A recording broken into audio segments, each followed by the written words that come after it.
Hey guys, welcome back to the channel. It's Eric here from E&M Guns. Today we're talking about Trump's DOJ possibly banning transgenders from owning firearms. I'll give you my thoughts on it. Stay tuned.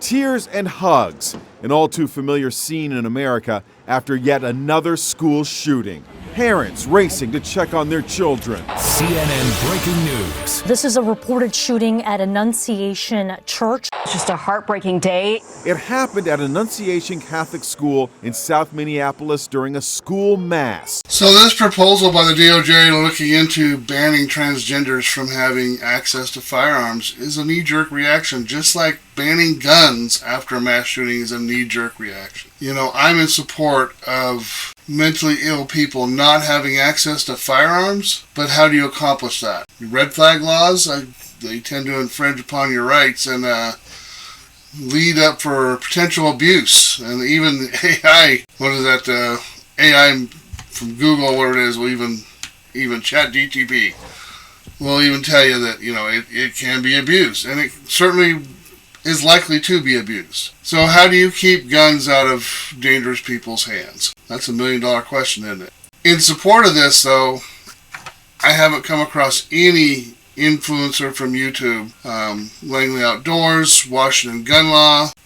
All these guys are kind of the same route. We don't want any government infringement on anybody's Second Amendment right. Whether you're transgender, LGBTQ, whatever it is, your Second Amendment is a right that is supposed to be cherished and fought for. And as a Christian, do I disagree with your lifestyles? Wholeheartedly. But as an American and you have a Second Amendment right, I'm going to help you defend your Second Amendment right. I'll play a couple clips from a couple of YouTube influencers that are just going along that same lines. I think Trump, this is my personal opinion, but I think Trump did this to get the Democratic side to think about these mass shootings, and their response normally is ban AR-15, ban guns, ban.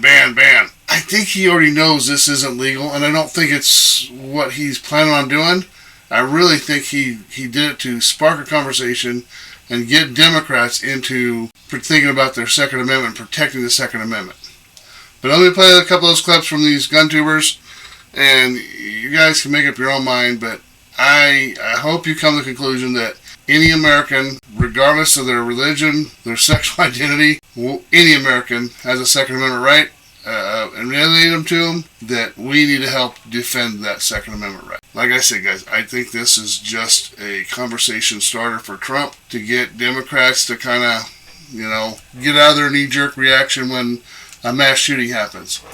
And on that note, let me play these videos and I'll come back to that.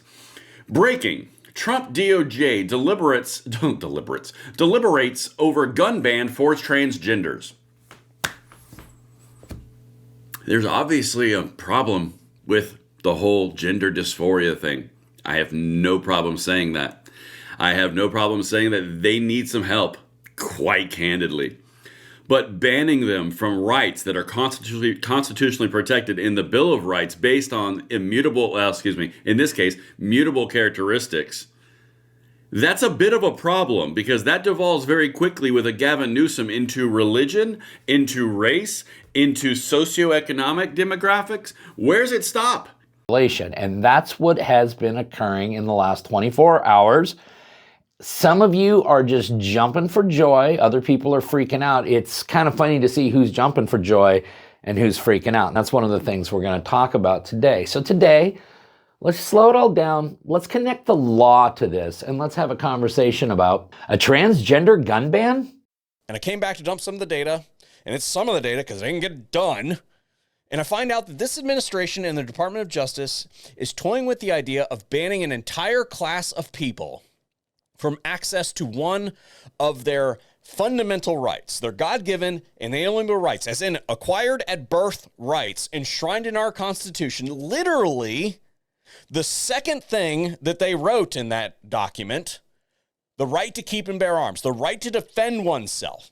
And these folks they're planning on or toying with or entertaining the idea of restricting access to this fundamental right because why? Because of how those folks identify. Or you could say their sexual preference. For the Second Amendment, President Donald Trump is now considering stripping transgender Americans of their fundamental right to bear arms. Sources inside the Justice Department have spoken to CNN and told them that the Trump administration is considering a ban on transgender individuals owning firearms. Now, they note that talks in the ban are preliminary in nature and mainly cite the shooting in Minneapolis last week, where you had incorrect reports. You had the right wing run away with a narrative that the shooter is transgender. I've seen a lot of calls for action, among these lawmakers saying that we shouldn't just be praying. One that I've seen on the right, actually, is calls for the FBI to institute a new class of domestic terrorism that involves trans ideology. Is that something that the administration would support? I would have to check with the appropriate people on that. And it appears that White House Press Secretary Caroline Leavitt did check in with the White House on that because last week you just heard that senior reporter from the Daily Wire asking whether trans ideology should receive a terror designation. And it looks like now the White House is considering maybe banning trans people from being able to obtain guns, which makes me wonder.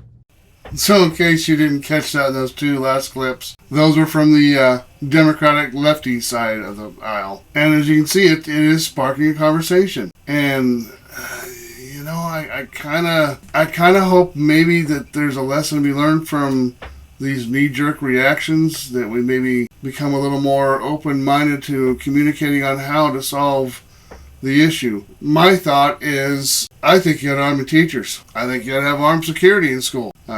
Churches, schools, don't have to be a hardened target. You don't have to impede people's ability to worship and our students' ability to learn. But just having that deterrent there, I think is a good starting point. You have Moms Demand Action in every town. Oh, no, you can't put armed teachers. They're there to teach people. I can tell you, I'd be willing to bet you that if you gave a teacher a gun and there was a mass shooting in her school and that gun was at her classroom, I'll bet you money she'd use it. She'd use it to defend herself, but she'd use it to defend children. There's a debate that there'll be more accidental shootings. How many guns in the United States now? How many accidental shootings are there? It's a minimal number. Very minimal.